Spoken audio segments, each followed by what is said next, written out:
புதிதாக இணையதளத்தில் இறங்கி இருக்கும் புதிய முயற்சி தமிழர்களுக்கும், தமிழ்நாட்டு தமிழர்களுக்கும், உலகத் தமிழர்களுக்கும் நெட் மூலமாக நல்ல விஷயங்களையும் சிறப்பான விஷயங்களையும் சினிமா செய்திகளையும் தரதுக்காக புதுசாக இறங்கியிருக்கிற இவங்களுக்கு என்னுடைய சார்பாகவும் இந்த தமிழ் சினிமா சார்பாகவும் வாழ்த்துக்களை சொல்லிக்கிறேன். இன்றைக்கி உலகமே கைக்குள்ளே அடங்கிடுச்சு. அதோட தாக்கங்கள் இன்றைக்கி எல்லாருக்கும் தெரியும். ஸோ நெட்டு, ஃபேஸ்புக், வாட்ஸ்அப், இந்த மாதிரியான ட்விட்டர்ன்ற விஷயங்க தான் இன்றைக்கி நம்மளுடைய உலகத்தை சுருக்குனது மட்டும் இல்லாமல் நம்மளுடைய அறிவை பெருக்கக்கூடிய வகையிலையும் அது இருக்குது. நல்லதும் கெட்டதும், எங்கே ஒரு நல்ல விஷயம் இருக்கோ, எங்கே ஒரு புது விஷயம் இருக்கோ, அங்கே கெட்டதும் இருக்கும். இந்த கெட்டதை நாம் எப்படி இதில் வரவிடாமல் நல்லதை மட்டுமே எடுத்துக்கிறோமோ, இந்த நெட்டு, இந்த விஷயங்கள்லாம் நம்மளுடைய மனித வளர்ச்சியிலும் மிகப்பெரிய ஒரு பாக்கியமாக இருக்கும். இந்த ஜென்ரேஷனில் இருக்கிறவங்களுக்கெல்லாம் ரொம்ப ஒரு பாக்கியம்தான் இந்த வளர்ச்சி. இந்த வளர்ச்சி நல்ல விதமாக எப்படி நம்ம யூஸ் பண்ணுன்றதை நம்ம தெரிஞ்சுக்கணும். அதனால் இந்த மாதிரியான ஒரு விஷயங்கள் எனக்கு ரொம்ப பிடிக்கும். அதோட இதுதான் இப்போ நான் அடுத்த படத்துக்கு வாட்ஸ்அப்னு டைட்டில் வச்சுருக்கேன். ஏன்னா எதிர்காலம் என்ன நமக்கு தரப்போகுது, அறிவியல் தான். இப்போ நம்மளுடைய பெரிய சேலஞ்சிங்காக அறிவியல் தான். இந்த சயின்ஸ் நமக்கு சந்தோஷத்தை தருதா, துக்கத்தை தருதா அப்படிங்கிறது தான். நிச்சயமாக இது 30% நல்ல விஷயங்களும் 70% கெட்டது தான் தருது. இதை டிஸ்கஸ் பண்ணுற படம் தான் என்னுடைய அடுத்த படமான வாட்ஸ்அப். இதுக்கு முன்னாடி நான் பண்ண புலிப்பார்வை. தமிழர்களின் ஒவ்வொரு இனத்துக்கும் ஒரு மரியாதை இருக்கும். அந்த மரியாதை இனத்துக்கான ஒரு கௌரவம் இருக்கும், ஒரு இனத்துக்கான ஒரு பேஸ் இருக்கும், அடிப்படை இருக்கும். புலிப்பார்வை எதை சொல்லுச்சுன்னா, எதை பதிவு பண்ணுச்சுன்னா, தமிழர்கள் என்பவர்கள் பயமறியாதவர்கள், துணிச்சலானவர்கள், பிறருக்காக எதையாவது செய்யணும்னு நினைக்கிறவங்க. இப்படியான சில குவாலிட்டி உலகத்தில் இருக்கிற ஒவ்வொரு இனத்துக்கும் ஒரு ஒரு ஒரு என்னோடய படத்துலேயே பிரபாகரன் அவர்கள் பேசுகிற மாதிரி ஒரு டைலாக் ஒன்று வரும். ஒவ்வொரு மொழி பேசுகிறவங்களுக்கும் ஒரு தகுதி இருக்கும். தமிழ் பேசுகிற நம்மளுடைய தகுதி என்ன தெரியுமா? வீரம். அதை தான் இந்த உலகத்துக்கு நான் சொல்ல விரும்புகிறேன் அப்படின்ற மாதிரி அவர் சொல்லுவார். ஸோ இன்றைக்கி நமக்கு வீரம்னு சொன்னாலே நம்மளுடைய பண்பாட்டு பழைய கலாச்சாரத்தில் நம்மளுடைய தமிழர்கள் எப்படியெல்லாம் வீரத்தை வெளிப்படுத்தியிருக்காங்கன்னு சொல்கிறது இன்றைக்கி ஜல்லிக்கட்டு வரைக்கும் அதை நம்ம தொடர்ந்து நடத்தணும்னு ஆசைப்படுறோம். அது யாரும் இன்றைக்கி இந்தியா லெவலில் யாருமே அதுக்காக நடத்தணுன்னெலாம் யாரும் போராடுறதுலாம் கிடையாது. ஆனால் ஒரு அலங்காநல்லூருங்கிற ஒரு ஊர் பார்த்திங்கன்னா அது நடத்தியே ஆகணும்னு சொல்லிவிட்டு அதுக்காக ஒரு பெரிய ஒரு போராட்டமே நடத்துகிறாங்க. என்ன காரணம்னா, நம்மளுடைய ஜீன்லேயே அந்த ஒரு துணிச்சலான தைரியம் கலந்த ஒரு விளையாட்டில் கூட நம்ம அப்படி வாழ்ந்திருக்கோம். அது விட்டு போயிடக்கூடாதுன்றதுக்காக தான் இது பண்ணுறோம். ஸோ வீரம் என்பது நம்மளுடைய அடிப்படை தகுதி. அந்த தகுதியை நான் பிரபாகரன் என்பவர் அவர் மூலியமாகவும், அவருடைய 12 வயது மகன் பாலச்சந்திரனின் மூலமாகவும், அவனுடைய அந்த பார்வை மூலமாகவும் புலிப்பார்வைங்கிற படத்தில் நான் பதிவு பண்ணேன். இன்றைக்கி அந்த படம் 100வது நாளை நெருங்கி இந்த வாரம் 100வது நாள் ஃபினிஷ் ஆகுது. மிகப்பெரிய சர்ச்சைகளும் மிகப்பெரிய எதிர்பார்ப்புகளும் மிகப்பெரிய கேள்விக்குறிகளும் உள்வாங்கிய படம் அந்த படம் புலிப்பார்வை. ஏன் இந்த படம்னு கேட்டவங்க இருக்காங்க. ஸோ இப்படி ஒரு படத்தை எப்படி இவ்வளோ தைரியமாக எடுத்தாங்க, எப்படி சென்சார் அலோவ் பண்ணிச்சு, சென்சார் அலோவ் பண்ணாங்கிற ஒரு விஷயந்தான் இன்றைக்கி அந்த படத்தோட பெரிய ஹைலைட். எப்படி இந்த சென்சார் வாங்கினாங்கன்னு நான் அந்த படத்தில் சொல்லியிருந்த விஷயமே ஒன்றே ஒன்று தான், வி லவ் இந்தியா அப்படிங்கிறத நான் ஹைலைட் பண்ணேன். ஏன்னா தொடர்ந்து பிரபாகரனை புலிப்பார்வைக்கு முன் குற்றவாளியாக தான் இந்த இந்தியா பார்த்துட்டு இருந்தது. அந்த நிலை இன்றைக்கி சுத்தமாக மாறிடுச்சு. ஒரு கலைஞனாக எனக்கு கிடைச்ச மிகப்பெரிய வெற்றியாக இதை நினைக்கிறேன். இன்றைக்கி இதை கொண்டாடப்படவில்லை. எனக்கு தெரியும் மிகப்பெரிய அங்கீகாரம் இந்த புலிப்பார்வையில் எனக்கு கிடைக்கல. அது தமிழர்களுக்கே உரித்தான ஒரு பொறாமை கலந்த ஒரு விஷயந்தான் அது. ஆனால் சரித்திரம் மிக விரைவில் புலிப்பார்வைக்கான அங்கீகாரத்தை மிக விரைவில் தரும். நான் இந்த படத்திலேயே சொல்லியிருந்த விஷயம், இனிதான் எங்கள் இனமே எழுச்சி பெறப்போகுதுன்னு சொல்லியிருந்தேன். படத்தோட முடிவிலேயே இனிதாண்டா எங்கள் இனமே எழுச்சி பெறப்போகுது அப்படின்னு சொன்னால், அதே மாதிரி படம் ரிலீஸ் ஆன கரெக்டாக 60வது நாள் 70வது நாள்லேயே இலங்கையில் பெரிய மாற்றங்கள் ஏற்பட்டு அந்த இனம் எழுச்சி பெற்று விட்டது. அவர்களுக்கான சுதந்திரம் கிடைச்சிக்கிட்டு இருக்கு. இது எல்லாமே புலிப்பார்வை வெளியானதுக்கப்புறம் தான். அந்த படத்தில் நான் மறைமுகமாக ராஜபக்ஷ என்பவரை தமிழினத்திற்கு எதிராக செய்தார் என்றதை நான் அந்த படத்தில் மறைமுகமாக சொல்லியிருந்தேன். அவர் தான் வந்து தமிழுக்கு எதிரானவர்ன்றதை நான் தைரியமாக சொல்லியிருந்தேன் படத்தில். அவரும் படத்தோட முடிவில் எங்களுடைய என் நிலை இதுதானா அப்படின்னு அவர் கையை தூக்கிட்டு அழுகுற மாதிரி நான் தைரியமாக பண்ணியிருந்தேன். இன்றைக்கி அதுதான் நடந்திருக்கு. ஸோ நிச்சயமாக புலிப்பார்வையில் நாங்கள் எடுத்துக்கொண்ட அந்த ரிஸ்க்கு, இதுக்கு பின்னாடி எவ்வளோ ரிஸ்க் இருக்குது, சாதாரண விஷயம் கிடையாது. இயற்கை மேலே இருக்கிற ஒரு நம்பிக்கையில் நான் துணிஞ்சு எல்லாத்தையும் பண்ணிட்டேன். அது நல்ல மாற்றங்களை ஏற்படுத்தியிருக்கு. தொடர்ந்து இன்னும் பல மாற்றங்களை இலங்கை தமிழர்களுக்கும் ஒட்டுமொத்த தமிழர்களுக்கும் இனி விரைவில் வரும். ஏன்னா தமிழர்கள் என்பவர்கள் அவர்களுடைய சிறப்பு என்னென்னா திருக்குறள். திருக்குறளை மீறி இந்த உலகத்தில் எதுவுமே கிடையாது. அதையும் நான் என் படத்தில் சொல்லியிருந்தேன். திருக்குறள் தான் ஒவ்வொரு மனிதனும் எப்படி வந்து கர்ப்பத்திலேருந்து அவன் வெளியே வந்த உடனேயே அவனுக்கு வந்து சில தாய்ப்பால் தேவை, இந்த மாதிரியான இப்போ ட்ரீட்மெண்ட்டில் தான் குழந்தைய வெளியெடுக்கணும்னு எப்படி வந்து ஒரு தேவைப்படுதோ அதே மாதிரி திருக்குறள், அதுவும் எத்தனையோ 1000 வருடங்களுக்கு முன்னால் தமிழன் அவ்வளோ ஞானமாக, இன்றைக்கி நீங்கள் சயின்ஸில் என்னென்ன ப்ராப்ளங்களை ஃபேஸ் பண்ணுறீங்களோ, சயின்ஸில் என்னென்ன ஒரு பெனிஃபிட்லாம் உங்களுக்கு கிடைக்குதோ அத்தனையும் அதில் இருக்குது. நம்முடைய சங்ககால இலக்கியங்கள்லேருந்து சங்க நூல்கள்லேருந்து எல்லாத்துலேயுமே வந்து முன்னாடியே சொல்லிட்டாங்க. ஸோ அப்படி சொல்லப்பட்ட ஒரு தமிழ் ஏதோ ஒரு காரணங்களால் பெருசாக வந்து வெளியே தெரியாமல் அது முடக்கப்பட்டுடுச்சு. அந்த முடக்கப்பட்ட தமிழினம் மீண்டும் எழும் அப்படிங்கிறத நான் புலிப்பார்வையில் சொல்லியிருந்தேன். இது வந்து எனக்கு ஒரு கலைஞனாக நம்ம ஒரு தொழிலில் பாரத அடிக்கடி சொல்லுவார், நம்மளுடைய இனத்தை சார்ந்த நம்மளுடைய மொழிக்கும் நம்மளுடைய கலாச்சாரத்தையும் நம்மளுடைய படங்களில் பதிவு பண்ணுறது தான் ஒரு கலைஞனுடைய ஒரு முக்கியமான வேலைன்னு சொல்லுவார். ஸோ நான் புலிப்பார்வையில் ஓரளவுக்கு பண்ணிட்டேன்னு நினைக்கிறேன். அது முழுசாக பண்ணியிருக்கேனா இல்லை ரொம்ப கம்மியாக பண்ணியிருக்கேனான்னு தெரியல. பட் ஆனால் நான் முயற்சி பண்ணியிருக்கேன், ஓரளவுக்கு பண்ணியிருக்கேன்னு நம்புகிறேன். ஸோ இப்போ அடுத்ததாக இப்போது வாட்ஸ்அப்புங்கிற இந்த படம் டைட்டில் வந்து நம்மளுடைய எதிர்காலம் நமக்கு அறிவியலை எந்த அளவுக்கு நமக்கு இம்சை தரப்போகுது, எவ்வளோ பிரச்சனைகளை கொண்டு வந்து நிறுத்தப்போகுது அப்படிங்கிறது தான் இந்த படத்தோட அலசல். இதை வந்து ஒரு ரொம்ப சீரியஸாலாம் சொல்லாமல் இன்றைக்கி காலகட்ட ரசிகர்களுக்கு தேவையான அவர்களுடைய மனோநிலைக்கு என்ன மாதிரி விஷயங்களை சொன்னால் டக்குன்னு ஒரு விஷயம் போய் மைண்டில் ஏறுமோ அதுக்கேற்ற மாதிரியான திரைக்கதை சுவாரஸ்யத்தை இந்த படத்தில் பண்ணியிருக்கேன். இதுக்கு முன்னாடி நான் பண்ண படங்கள் ரட்சகனாகட்டும், ஜோடி, ஸ்டார், இது 3 படத்துக்கு என்ன இன்ன வரைக்கும் ஒரே மாதிரியாதுன்னா 3 படத்துலேயும் ரஹ்மான் மியூசிக் பண்ணியிருக்காரு. அந்த பாடல்கள் இன்னமும் மக்கள்கிட்ட இருக்குது அப்படிங்கிறது அந்த படத்துக்கு ஒரு வெற்றி படங்கள் கூடன்றது அந்த படத்துக்கு ஒரு சிறப்பம்சம். என்னுடைய முதல் படம் ரட்சகன்லேயே பார்த்திங்கன்னா வந்து எனக்கு எல்லாமே ஈஸியாக கிடச்சிது. சுஷ்மியா சென்னா வந்து நான் ரொம்ப ஈஸியாக அந்த படத்தில் இப்போ வந்து ஒரு மாடலை பிடிக்கிறதே ரொம்ப கஷ்டமாக இருக்குது. ஒரு மிஸ் யூனிவர்ஸை நான் சர்வசாரமாக பிடிச்சிட்டு வந்துட்டேன். ஸோ நாகார்ஜுன், ரஹ்மான் சார் அப்படின்ட்டு யாரெல்லாம் சினிமாவில் வந்து டாப் மோஸ்ட் இருந்தாங்களோ அவங்கள எல்லாருமே ரொம்ப சர்வசாதாரணமாக அந்த படத்தில் கூப்பிட்டு வந்து அந்த படத்தில் வந்து நான் வந்து ஒர்க் பண்ண வச்சேன். ஸோ அந்த படத்துடைய வெற்றி திருப்பி என்னென்னா அந்த படம் வந்து இன்றைக்கி பார்க்கும்போது இன்றைக்கியான அப்டேட், இன்றைக்கி வர வேண்டிய படம் மாதிரியான ஒரு அட்வான்ஸ் ஃபிலிம் தான் அது. பிரம்மாண்டம்ங்கிறத ஃபஸ்ட்டு கொண்டு வந்த படம் அதுதான் வந்து ஒரு பிரம்மாண்டமாக படத்தை காட்டலான்னு எடுக்கப்பட்ட முதல் படம். ஸோ இப்படியாக ஏதோ என்னுடைய நாலேஜுக்கு ஏற்ற மாதிரி எனக்கு தெரிஞ்ச விஷயங்களை நான் வந்து தொடர்ந்து பண்ணிக்கிட்டே இருக்கேன்.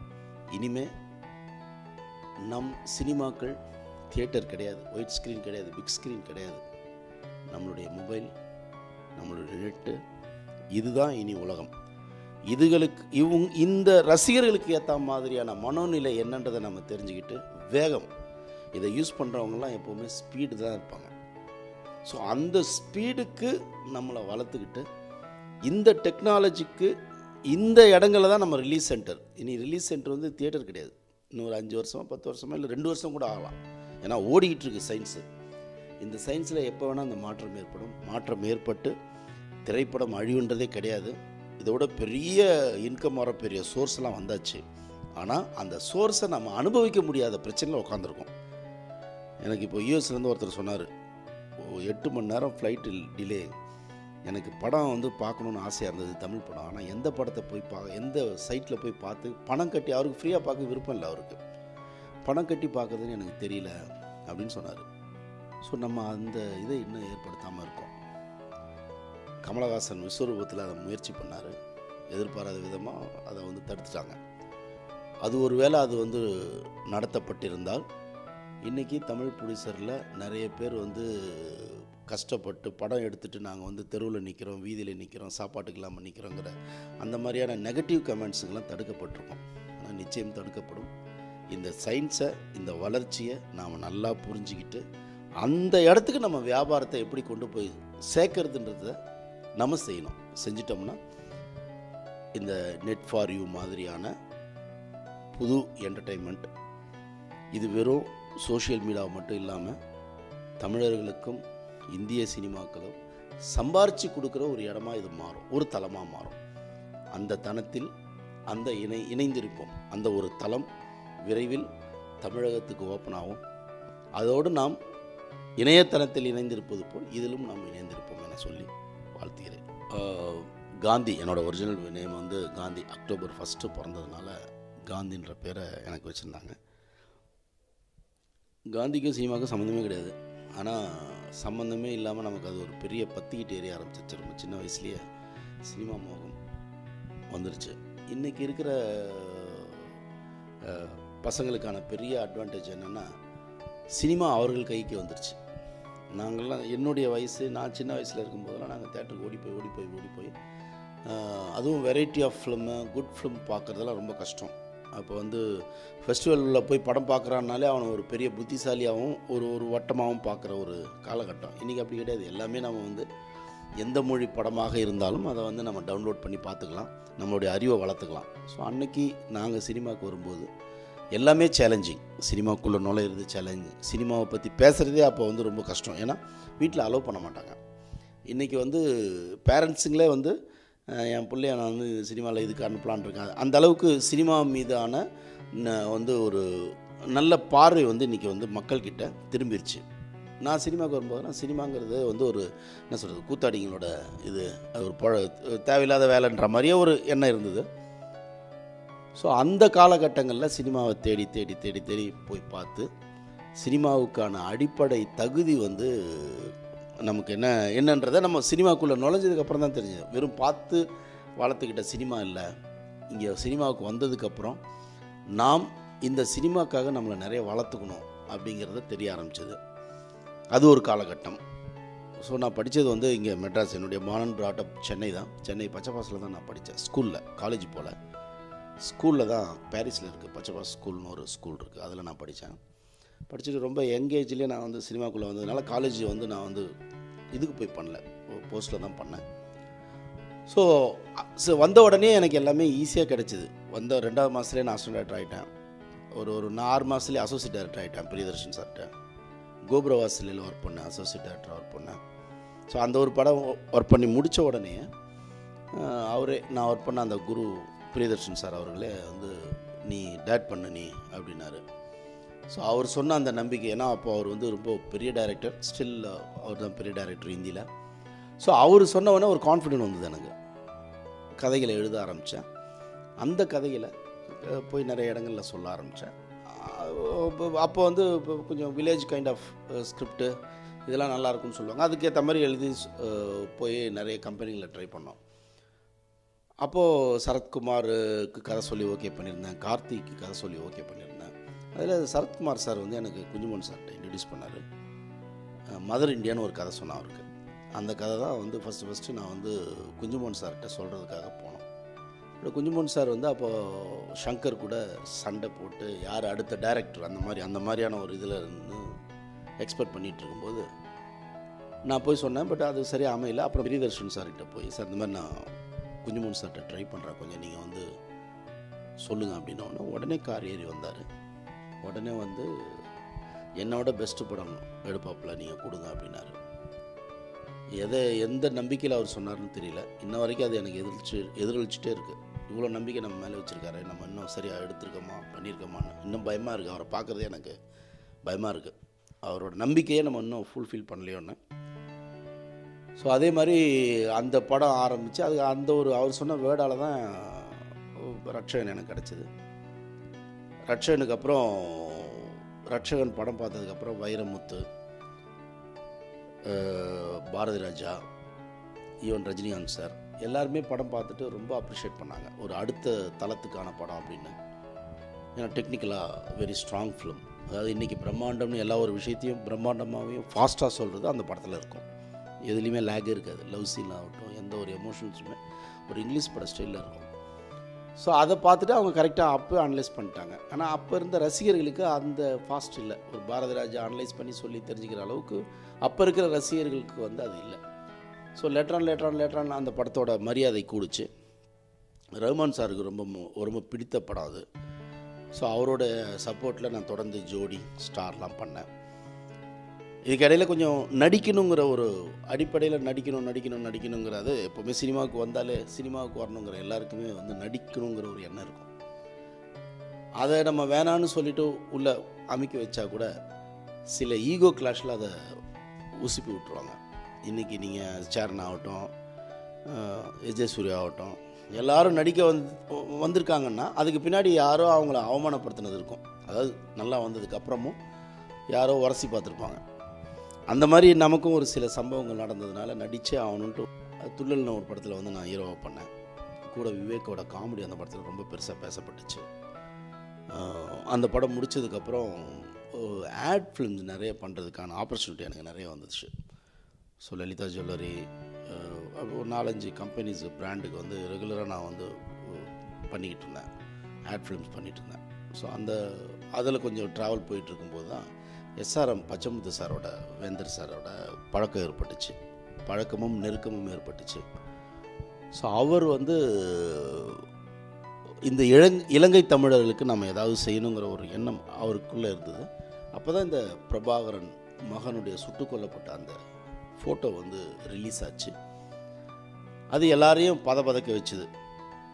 எல்லாருமே அதை பார்த்து ரொம்ப வேதனைப்பட்டாங்க. நானும் வேதனைப்பட்டேன். எனக்கு அந்த வேதனையை விட அந்த பையனுடைய கம்பீரம் எனக்கு ரொம்ப பிடிச்சிருந்தது. மரணத்துக்கு முன்னாடி அந்த பையன் பார்த்த பார்வை வந்து எனக்கு அவனை வந்து பாவமாக பார்க்கணுன்றதை விட கௌரவமாக தான் என்னை பார்க்க தோணுச்சு.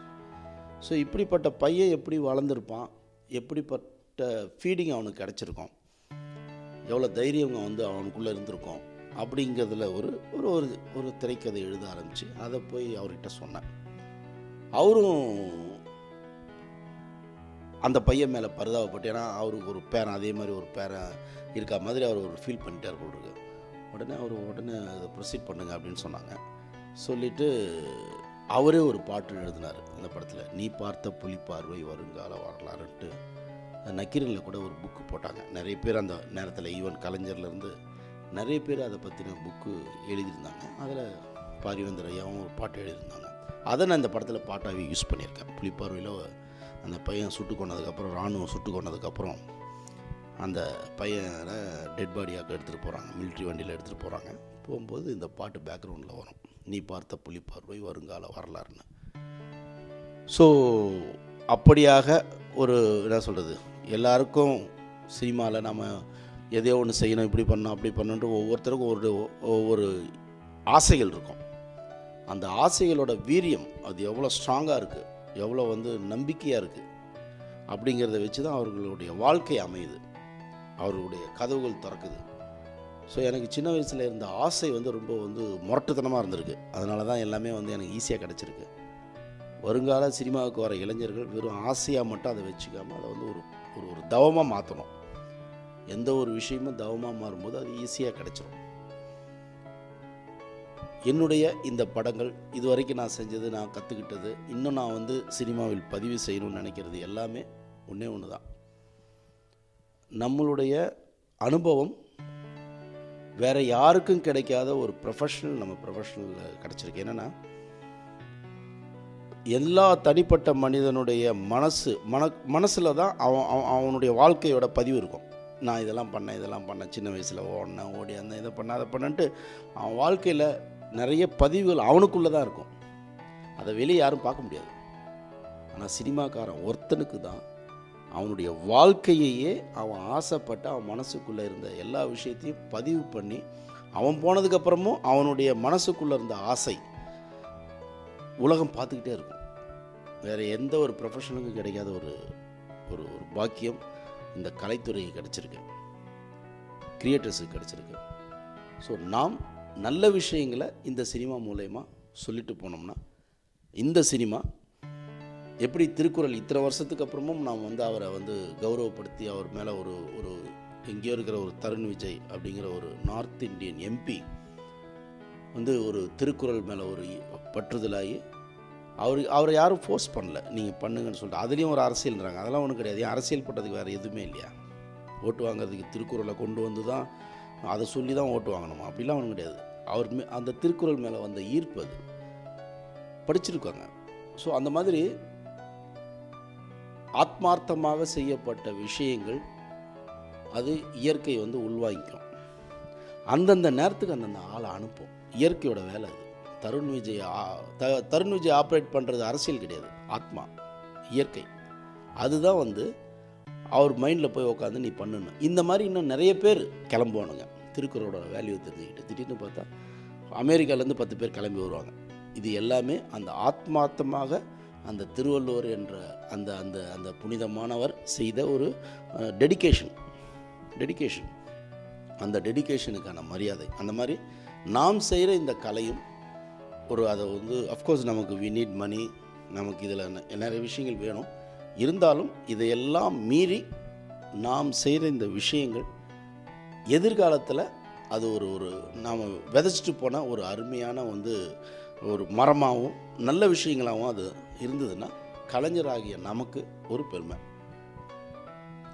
என்னுடைய படங்களில் அதை நான் செய்ய கொஞ்சம் கொஞ்சமாக முயற்சி பண்ணிக்கிட்டே இருக்கேன். இனி வரும் இளைஞர்களும் இந்த மாதிரி அதுவும் மெயினாக இப்போ இருக்கிற பசங்களுக்கு, இப்போ வர ஜென்ரேஷனுக்கு வந்து ரொம்ப ஈஸி சினிமா எடுக்கிறது. அவன் இப்போ புகழ் பெறதும் ரொம்ப ஈஸி, ஆனால் அது தொடர்றது தான் கஷ்டம். உள்ளே வர்றதும் புகழ் எடுக்கிறதும் ரொம்ப ஈஸி, ஆனால் தொடர்றது கஷ்டம். அந்த தொடரணுன்னா நீங்கள் ஆத்மார்த்தமாக இருக்கணும். இருந்தால் உங்களுக்கு தொடர்ச்சி வெற்றி கிடைக்கும். வர ஜென்ரேஷன் பெரிய வெற்றிகள் பெற என்னுடைய வாழ்த்துக்கள்.